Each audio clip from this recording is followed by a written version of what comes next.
brakes though.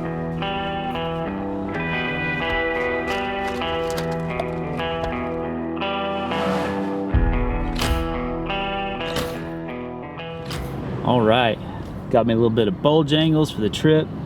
We're headed to Newport, Tennessee. We're gonna go and meet up with Charlie with Spliceworks.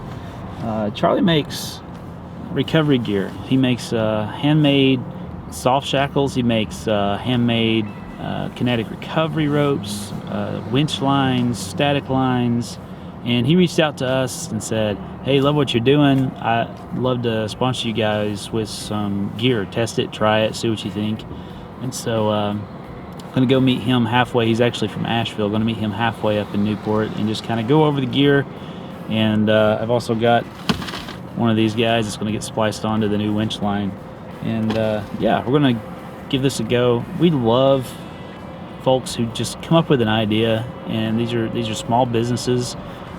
He's actually making these in his home. He doesn't even have an official business location yet. And so we love supporting people like that who have an idea, who have a dream, who want to give back to the Overland community with a quality product, something that they would run themselves. So pretty excited about today. So let's get on the road and have a biscuit.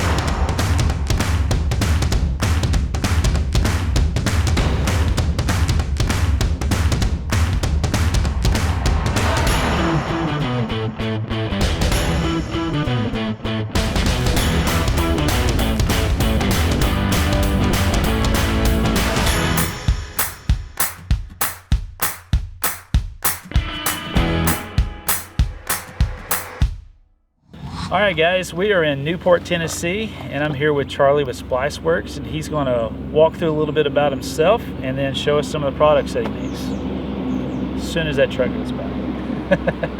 So I'm Charlie Aurelia. I'm with Spliceworks, and so this is what I do. It's actually all made in the USA materials, and I splice right here in southern Appalachia. So the company is me and my dog Jack, who's not here with us today, but he basically takes care of the books. But other than that, I'm doing all the splicing. Awesome. So, Awesome. Very cool. All right, what do you got here today? Sure.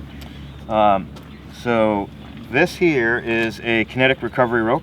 So this is a 30-foot long, and it's 3/4 inch diameter. Mm-hmm. And so this is all made in the USA material. It's actually a nylon, mm-hmm. which is what they're made of. Nylon has an inherent stretch. It stretches up to 30%. And how I make them is actually with a Samson rope company class 1 braid. So it's a I-splice, and so I splice it, and then I do a lock stitch. So that actually has a Samson class 1 style braid on each end. Awesome. And I do an abrasion guard built in. Uh-huh. Along with that, actually one of the most things that most people tend to want is a bridle. So the bridle actually allows for connection to 2 different points, recovery points on the vehicle, and then it stretches out, and you can actually attach the longer kinetic recovery rope to the center of this. It self-centers, but it also spreads the load to 2 like frame rails. Gotcha. So rather than pulling off of 1 frame rail and such. So if you have 2 recovery points, that works well. But it's a full kinetic recovery rope, so it actually is a 10-foot long if you just need a short length for pull, or you can actually add it to the 30 and make 40 feet if you need to as well. So it provides the versatility, this set. I call it the kinetic recovery rope combo. So usually a 30-foot long main line, and then a 10-foot long bridle, which again is just another kinetic recovery rope. It's just shorter. Gotcha. So this has a abrasion guard along the length of it, and again, lock stitched with that Samson class 1 braid. Beautiful. So, okay. Yep. So my background is actually in splicing. I'm also a professional educator. I've been teaching for 35 plus years. I've been splicing for 10 plus years now. So with sailing, because actually the majority of this material actually comes from the marine industry. Okay. And so sailing, and then also hammock suspensions are actually the same like material as far as Amstel Blue, for example, or any of that style Dyneema rope. And it's just a lot smaller, everything's tinier. Gotcha. And so a lot of the splices are actually exactly the same, it's all just tiny. So this is just larger. And so when this type of rope for winch rope started to be marketed in the late 90s, early 2000s, I immediately was like, that makes sense to me. And I bought a winch line. And everybody I wheeled with thought I was crazy. And I was like, nope, this makes sense. And then when it eventually broke, Right. years later, they were sold. They were sold because it just worked the whole time. And then eventually, when it broke, it just, yes, it moved, but it didn't take out a windshield or anybody, and it was that valuable. So I jumped on board as far as using it for recovery purposes right away. It made sense to me. So that's the Kinetic recovery rope. So that has a specific value as far as it stretches and it pulls. It's often called a snatch rope, is another phrase for it. Right. These are two soft shackles. So this is a particular design that I sought out the strongest soft shackle design that I could find, and it was actually from a around the world sailor. His name is Evans Starzinger. That's his actual name.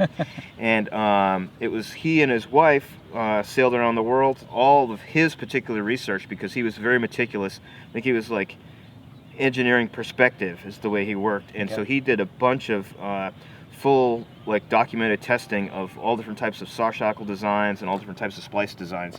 He's a well-known name in the splice world, frankly. And so I found this design on, luckily the material online is saved on archive.org. Oh, wow. And I found it on archive.org, and so I started testing it out.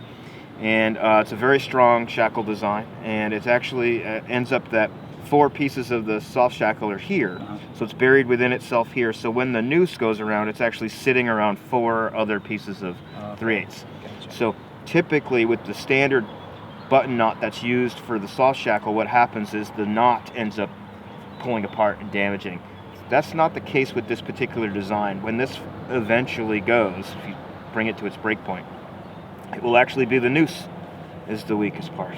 Okay. So it actually changes and actually is stronger. So in his testing, he found 245% of single line strength is what this broke at. So a single line of 3/8 inch Samson rope Amstel Blue, which is what this is made of. All the other is Samson Amstel Blue, all the Dyneema rope that we have here. So both winch lines and stuff.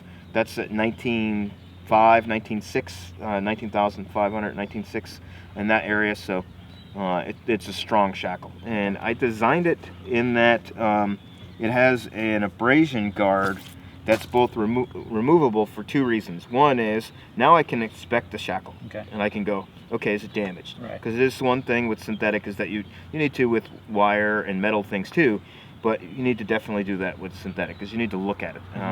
The other is you need to care for it in that you need to clean it. If it drops in mud, it floats, which is great. It doesn't sink, but you do need to wash it off. And basically rinse it off, and it's hollow, so you open up the fibers and get the dirt out of it. So how do you use a detergent of any kind or just water? You can use most of the time they say water, but actually dish soap will work as well. So yep, just a simple soap if you want. And that's all. And so it's usually in a bucket. It's typically we take a winch line, put it in a bucket, a little bit of dish soap, and then just bounce it up and down and rinse it off. So this actually allows it to actually come off the abrasion guard. So it's not stuck on there. So that's one thing. It can be replaced in case the abrasion guard itself wears over time.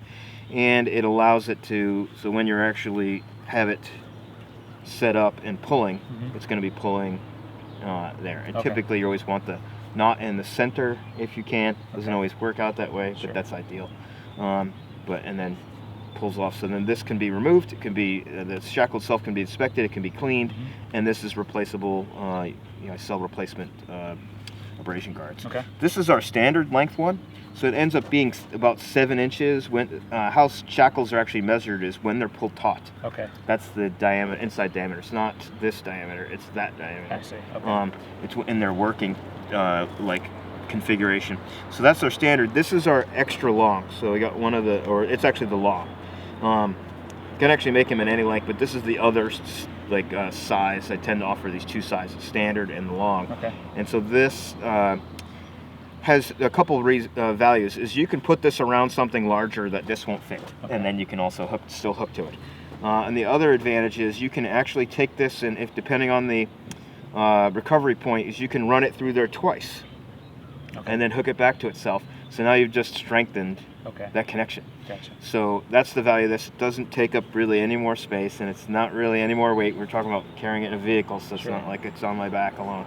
And so that's why I have one of these, one of my long soft shackles. So I call these beefy soft shackles. This is the name I have for mine. Okay. And so they're 3/8 inch genuine Samson rope, Amstel blue.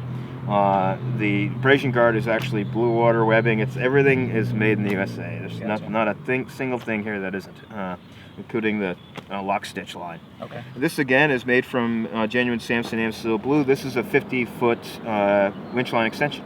Okay. So I do actually a locked brummel with a full-length berry to do the eye splices, and then I put some webbing, again blue water made in the USA webbing, as just an abrasion guard, and so that can be taken out and be replaced. Okay. 80-foot winch line and then a 50-foot extension is a common thing in the industry right now. Like, okay, that's what I sell the most of. Gotcha. Frankly, it's that combination, because with the 80-foot winch line, it allows you to actually get a fair amount of it to be at the strong point as far as how much is on the spool. Gotcha. And then if you need longer, you just add the winch line extension. Okay. So this is an 80-foot winch line, and we'd originally discussed having actually a standard gusseted stainless steel thimble in here. And what we're going to do today is put on the Factor 55, which Factor 55 is a great company. And they're doing great things with the connection points and even tools to splice with. Oh, really? Okay. Yes. In fact, so we're going to use this tool.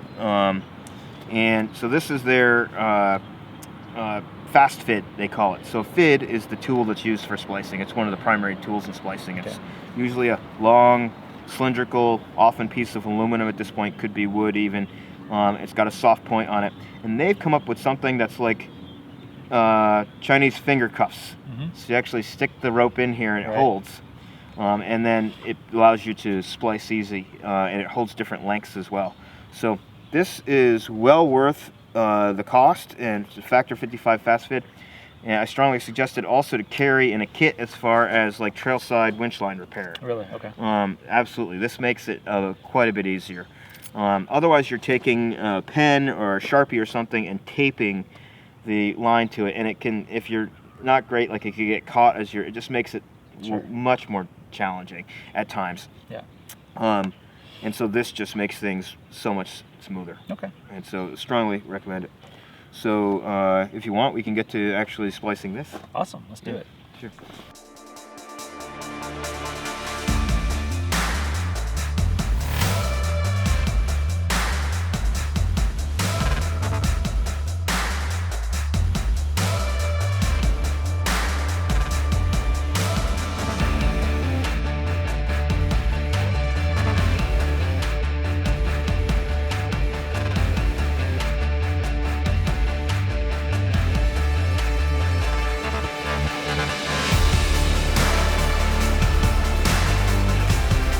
You're going to milk it. It's called milking it. Milk the berry. So that ends up pulling right in and getting hit. Oh, nice. That's it. Wow.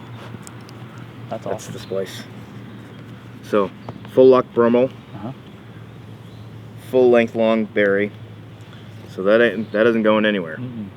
The line itself would have to let go in here, which is entirely unlikely. Gotcha. So this is going to stick. If any issue with this is going to be somewhere else. Gotcha. Along the line. Okay. But that's it. So then it just pulls in. When it pulls in, it just folds in like that. So that's perfect. All right, Charlie. Well, I appreciate you walking through all this gear. I'm really excited to get it out on the trail and test it. Yeah. Very interesting on the splice. I'm really amazed at how easily this can be repaired. 5 minutes, basically.